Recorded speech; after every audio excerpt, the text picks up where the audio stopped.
오늘 17장의 말씀은 타락한 성 바벨론을 음란한 여자로 의인화하여 우리에게 말하고 있습니다. 4절에 보면 이 여자를 어떻게 말하고 있나요? 바벨론을 어떻게 설명하고 있죠? 자주빛과 붉은빛 옷을 입고 금과 보석과 진주로 꾸미고 손에 금잔을 가졌다라고 이야기하고 있습니다. 1세기에 이 자주색과 붉은색 염료값은 매우 비쌌습니다. 그렇기 때문에 보통 사람들은 자주색이나 붉은색 옷을 입을 수가 없었죠. 그리고 금과 보석과 진주로 꾸미고 있었다는 것은 부와 물질적인 그 풍요를 우리에게 말해주고 있습니다. 계시록에서 이 용이 나오고 또 뿔이 달리고 머리가 여러 개인 것을 이야기하고 있을 때 우리는 어떤 생각을 가지게 됩니까? 도망쳐야겠다, 아니면 같이 있으면 안 되겠다, 하나님께 의지해야겠다, 하나님께 도피해야겠다, 이런 생각들을 하게 됩니다. 그러나 하지만 오늘 말씀의 타락한 성 바벨론은 한 여인으로 비추고 있고, 그 여인은 화려하고 예쁘고 눈이 자꾸 가고 우리의 모든 욕망을 채워줄 것 같은 것들을 다 가지고 있다고 이야기하고 있습니다. 그러나 중요한 것은 무엇입니까? 그 여인과 그 성과 그 길은 결국에 망한다는 것입니다. 심판을 받는다는 것이죠. 오늘 본문의 천사는 이 여인의 실상을 보여주기 위해 3절에 요한을 광야로 데리고 갔습니다. 우리는 때로 내가 하고 있는 일들을, 내가 하고 있는 신앙생활들을, 우리 가족들을 객관적으로 볼 필요가 있습니다. 객관성이 되게 중요합니다. 그렇기 때문에 우리는 이런 객관성을 갖기 위해서 그 속에 빠져 있거나 그 속에 내가 집중되어 있는 것이 아니라 천사가 요한을 광야로 데리고 갔던 것처럼 때때로 우리 삶에도 광야가 필요합니다. 그래서 내가 혹시 하나님의 뜻대로 살지 않았던 부분이 있다면 우리는 일상 가운데 광야를 만들고 그곳으로 가야 하는 것이죠. 이 여인의 정체가 계속돼서 폭로되고 있는데요, 17장 6절을 보면 이 여인은 짐승을 타고 있는데 취해 있다고 합니다. 그런데 그 여인이 뭐에 취해 있습니까? 술에 취해 있습니까? 그렇지 않습니다. 예수의 증인들의 피에 취해 있었습니다. 이 여인은 하나님을 따르는 자들을 살해하는 일에 열중해 있었던 것입니다.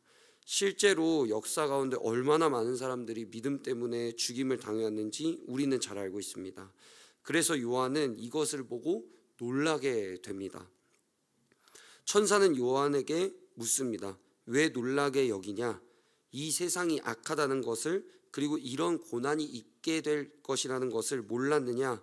라고 말하는 것처럼 놀라는 요한에게 천사는 왜 놀라고 있냐고 물어보게 됩니다. 우리는 오늘 이 말씀을 보면서 또 한 가지를 알게 됩니다. 우리가 예수님을 따르게 되면 고난이 있다는 것입니다. 마냥 행복하기만 하고 마냥 즐겁고 편안하기만 한 것이 아니라 예수님을 따르고 믿음을 지키면 우리에게 또 어려운 일도 함께 올 수 있다는 것이죠.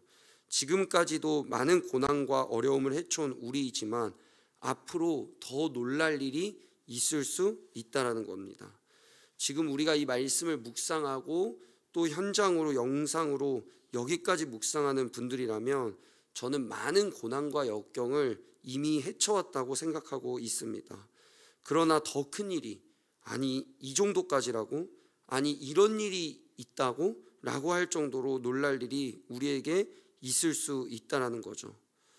그럴 때 우리가, 그러나 우리에게 그런 고난이 있을지라도 예수님을 따르겠습니다. 그런 역경이 있을지라도 주님을 버리지 않겠습니다.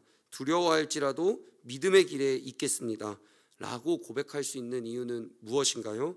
14절 때문입니다. 오늘 본문 14절 제가 한번 읽어보겠습니다. 그들이 어린 양과 더불어 싸우려니와 어린 양은 만주의 주시요 만 왕의 왕이심으로 그들을 이기실 터이요 또 그와 함께 있는 자들 곧 부르심을 받고 택하심을 받은 진실한 자들도 이기리로다. 아멘. 그러니까 14절은 우리에게 지금 뭐라고 말하고 있죠? 어린 양은 만 주의 주시요 만 왕의 왕이심으로 그들을 이기실 것이다.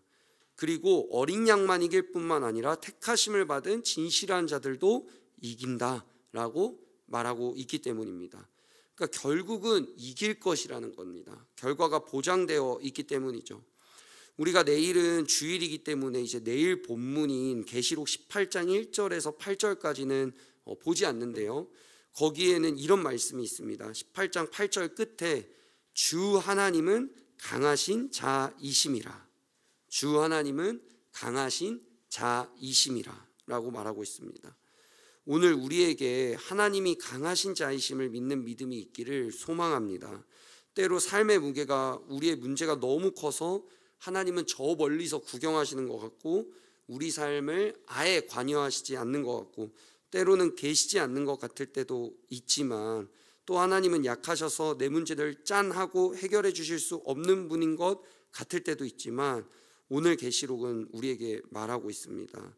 너희가 볼 때는 로마가 너무 강해 보이고 또 용과 같고 또 말을 탄 사람들이 막 피에 취해 있고 강력해 보이지만 그들은 다 결국 심판받는다. 왜냐?